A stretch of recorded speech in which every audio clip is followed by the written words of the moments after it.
Welcome, everyone, to today's WBII member interview. I'm Nancy, and I'm here with Ugna.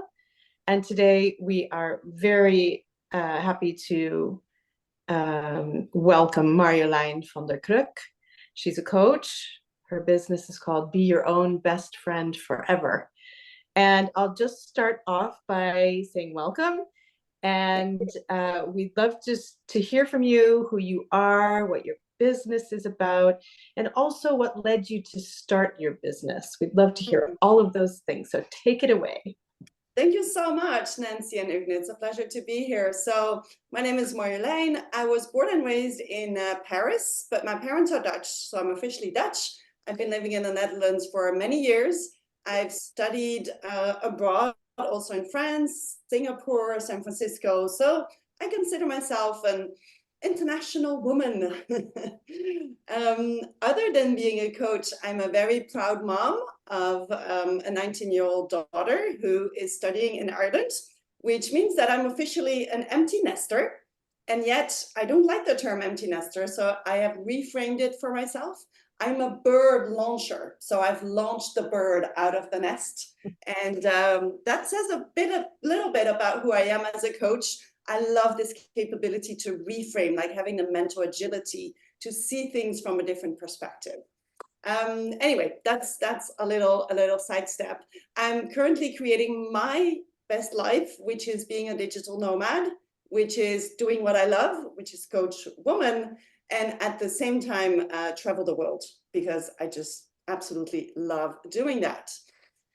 The reason I've started my business as a coach dates back to a few years ago. So on July 24th, 2020, I held the hands of my best friend while she took her last breath. She was suffering from breast cancer. And in those last minutes, I whispered to her in her ear, I said, I will spread your love and kindness in this world. And little did I know that the promise on that devastating day to her would actually lead to you listening to me right now in this interview today. So I empower women to be their own best friend first, because to me, I know for me how important it is, but I also know that I can help others with that. That's really what I do. And my mission is to focus on internationally oriented women over 40, because that's who I connect best with. Whether it's in management or in consulting or entrepreneurs. And I really help them to step out of the hamster wheel that some of us are in. We keep running, we keep working harder because we need external validation. And I help these women feeling centered, show up as their unique selves, be confident, so that they can also have the courage, like me, to live a life that feels authentic to them. So yeah, that's what it comes down to. And it really starts with helping them being their own best friend. Wow, thank you for sharing this story. Also, the vulnerable parts of it, it's really, really touching. I was speechless for a moment. I usually take notes and get keywords to ask you questions. I was like, whoa, okay. So one word that came out of the whole presentation of your business that you did was really, for me, the part when you said reframe, right? Yes. Yeah. How does that impact the work you do? How does that impact? Because you told more or less whom you work with, if you want to expand on that. And can you tell us a bit more after how the reframing of thoughts and how bringing really the different perspective impacts the lives of people you touch? Absolutely. Thank you for this beautiful question. It's reframing is really a mental capacity. It's a skill that we can build, and it can help us in so many ways. And it doesn't mean, so just to be clear, I'm not about what I call like the happyology. It's not about being happy all the time. So let me just reframe everything and see the positive and everything. And it's not about that. For me, reframing is about being able to hold different perspectives. So when I lost my best friend, and I still miss her every day. So that's like the grief and the sadness is still there. And yet I can also take another perspective and see how me honoring her today is actually helping me help other women. And that's a beautiful perspective to hold. It's not taking away the other one. And I think that's what I bring to women I work with, is to help them see like, oh, wait, there's another way to look at this. And it starts with, there's another way to look at myself. That's where reframing starts. Who am I? Because we all have our inner critics, right? Telling us like, oh, you're not good enough. You did this wrong. We go to bed at night and we think about all the things that happened during the day, like, oh, I should not have said this in this meeting. Or, we keep like beating ourselves up. And if we can reframe that and also look at ourselves from a different perspective and connect with our inner leader, with our inner best friend. Because we also know that we've come here today for a reason, that we've grown, that we have so many experiences and expertise and strength and capabilities. We know that, but it's buried underneath so many layers of self-doubt and inner criticism. So that's a massive shift, to be able to shift from listening to your inner critic to reframe and be able to see like, wait, I can choose to listen to my inner leader instead. I have this capacity to be able to do that. That's Beautiful. great.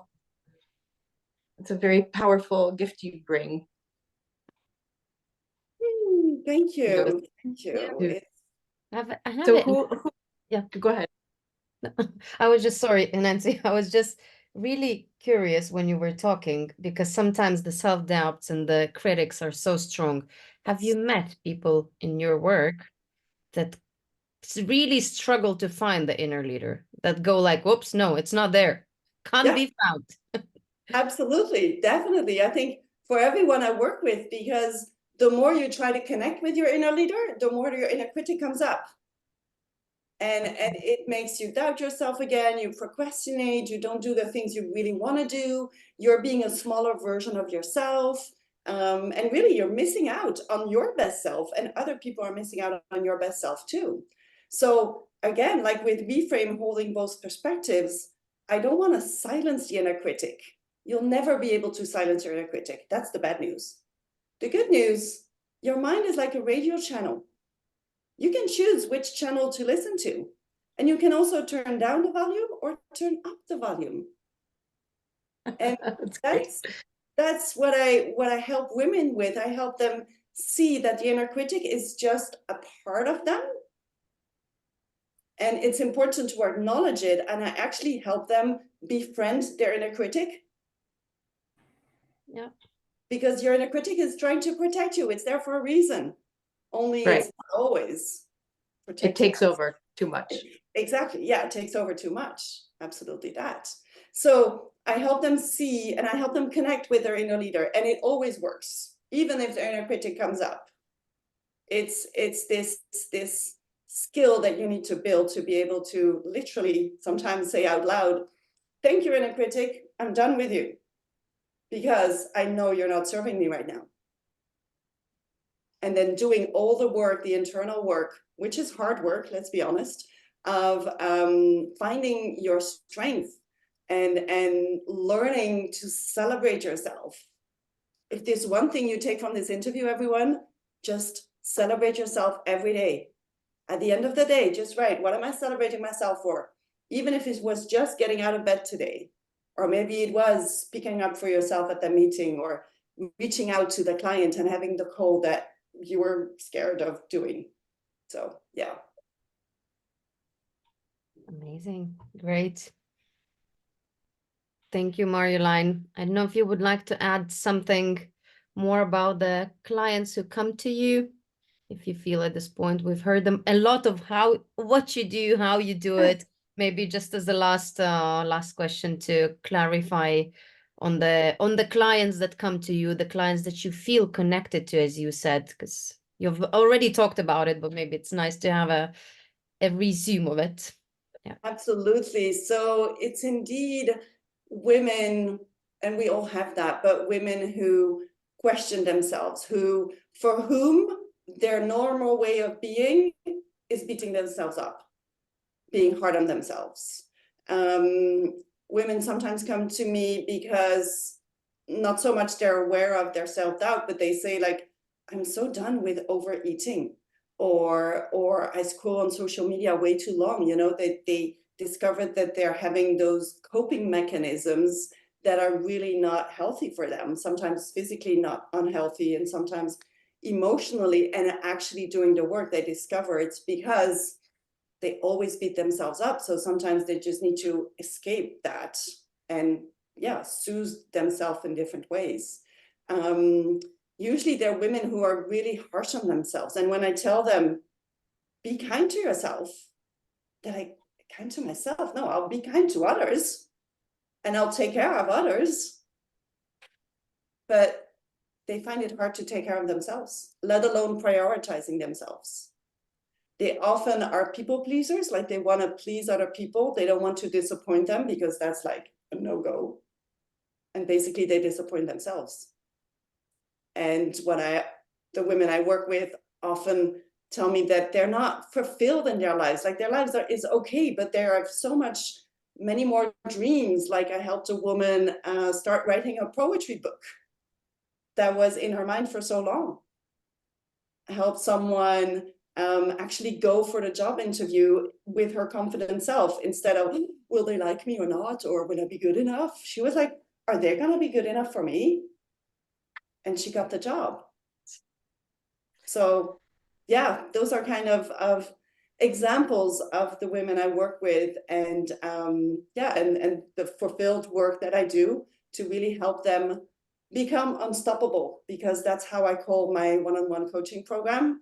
I'll help you as a woman to become the unstoppable version of yourself, where you're being your own best friend, you're being kind to yourself, you're confident, you feel self-assured, and you have this sense of calm, and it makes you sleep better because you don't have to ruminate and worry about what other people think of you.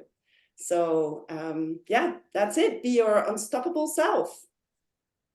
Well, we always ask what your impact is, and I think you've really explained it very well. Very well and clear. Thank you, Marjolein. Incredible, all the different things positive things that will come out of dealing with these things that we all deal with. To different levels. And I can see how much you can change a life in that way.